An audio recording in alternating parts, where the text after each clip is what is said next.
Hi everyone. Well, the enclosure is doing really well, the bioactive thus far, and my girl seems to be very much liking it. She's currently down there laying in her warm hide, but she hasn't wrapped herself up in this plant at all, but she has been laying on the cork bark, bringing herself up over the log or the branch and laying a bit of herself in there.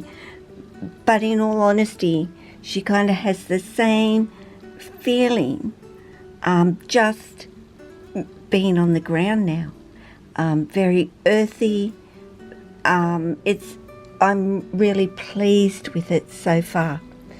The springtails are all in there, the earthworms are in there, and I am getting some isopods to actually add to the enclosure as well.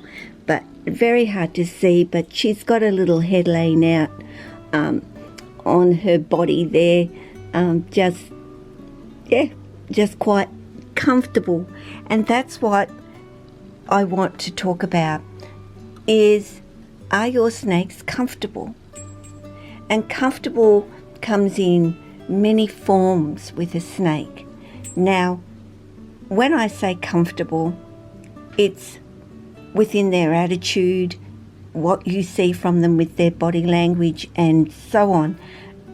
And I also see comfortable as in how they lay, where they like to lay, what are their favourite things to lay in, and how they can make themselves very, very comfortable. And they look comfortable. You know they're comfortable. They're not agitated. They're not flighty all around their enclosure, constantly moving, trying to find somewhere where they do feel comfortable. And we can add all the things that we can think of to make them feel comfortable.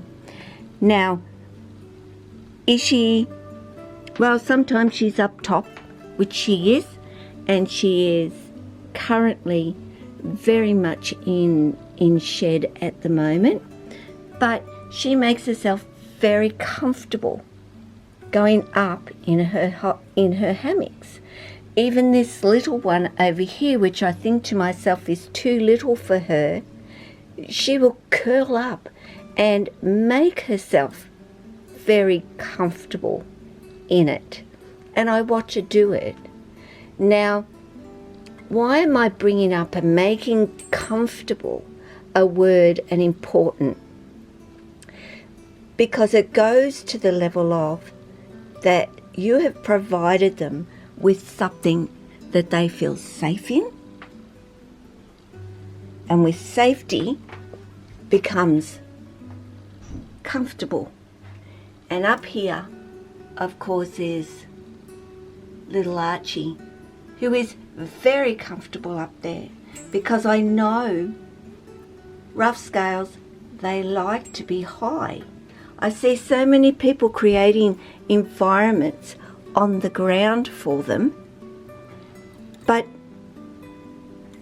it's really up here that you need to be thinking comfortable for a rough scale.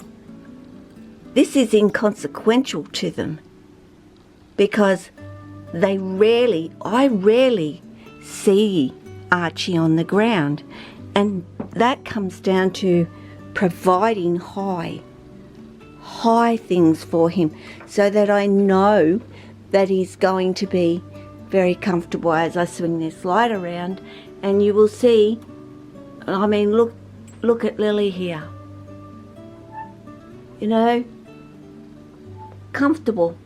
That is exactly what she is, and she has made herself very comfortable with a feather hanging off her nose, because this is where the birds go.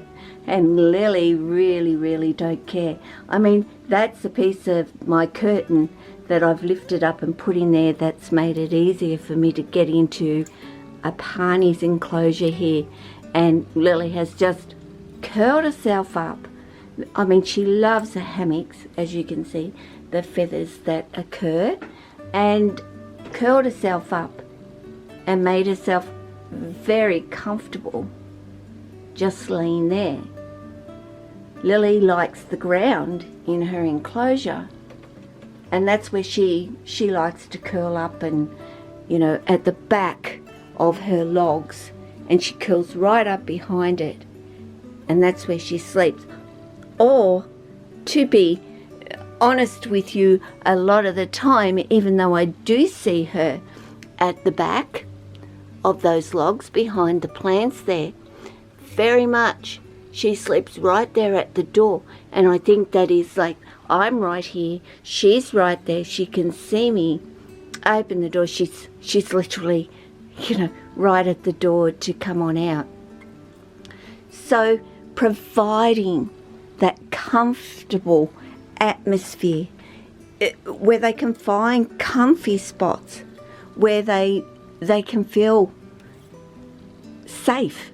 And I guess in a way comfortable is safe, but you've got to provide things that they are comfortable with at the same time.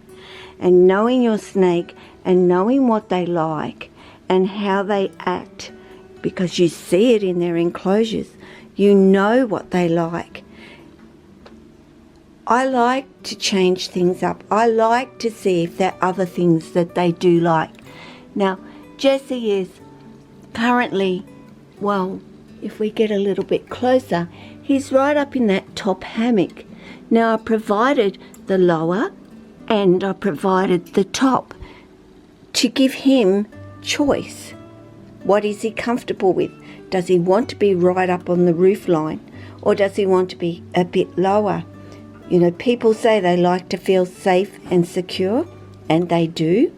So provide it, and that's why we give them hides.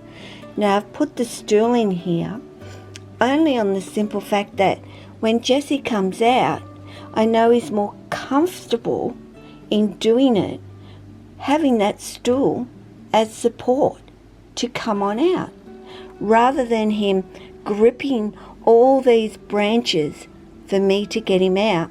He just hops on this, hops on the stool out here and comes on out, because I've watched him and I've taken notice of how he's reacting to things and what he needed.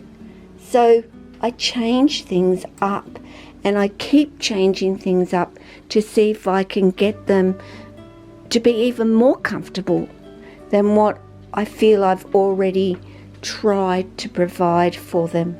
Now, I'm going into a dark space, and I'm using my camera, not my phone, but there's my beautiful Tessa all curled up, and she just shed recently and is just one beautiful girl.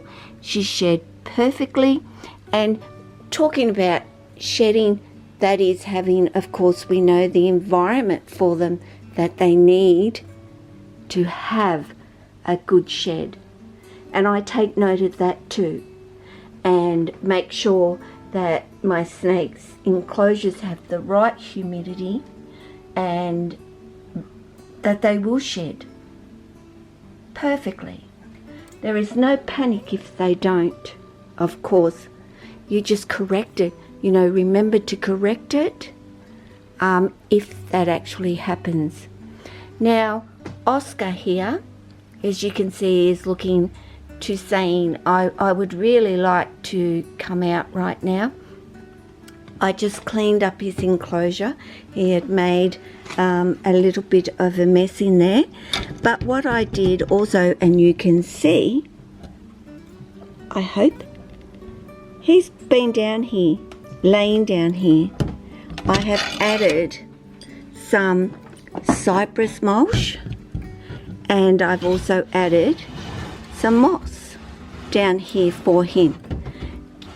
He's got paper towel down this way, but I've put the cypress mulch and of course the moss under his hide here to see if he likes it, number one, and if he's comfortable with it. I know he loves his moss box. He spends a lot of time, and his moss box is up under his hammock, so he spends a lot of time in the moss. So I've added moss for him to lay on over here on the cool side. So it's just thinking what will make my snake more comfortable. That's all I keep thinking. What can I do? What can I provide? And I can always think of something that just might make them feel a little bit more comfortable. So please, when you provide a space for your snakes, it can be pleasing to your eye, very pleasing to your eye, but it may not be for your snake. If you see them not settling and not thermal regulating as well, so we know that could be a heat issue, it's too hot or it's too cold, spending a lot of time under the heat, and watching their behaviour and changing that. Should you see behaviour that isn't quite right, because that is all about making them comfortable. And with comfortable, you will have a happy, easygoing snake in your life, just like Oscar, but we're in the dark, dude. We're very much in the dark, and I don't think we can see very much of you at this particular point. So, yeah, we like to be comfortable when we sit on our couch. We put pillows behind our back. We put our feet up. We snuggle in. We do what it is that we need to do to make ourselves comfortable. Our beds and so on. Well, we do that and should do that for our snakes, because they spend a lot of time in their enclosures. Of course, some people don't do that. I should say, don't have their snakes spending a lot of time, but even mine do. They can't be out 24/7 like I think they would really like to be, actually. So I'm going to make things as comfortable as possible for them in their enclosure. So guys, as Mr. Blister makes his way out this way, I will say goodbye to you, and I will talk to you again real soon. So take care. Ciao.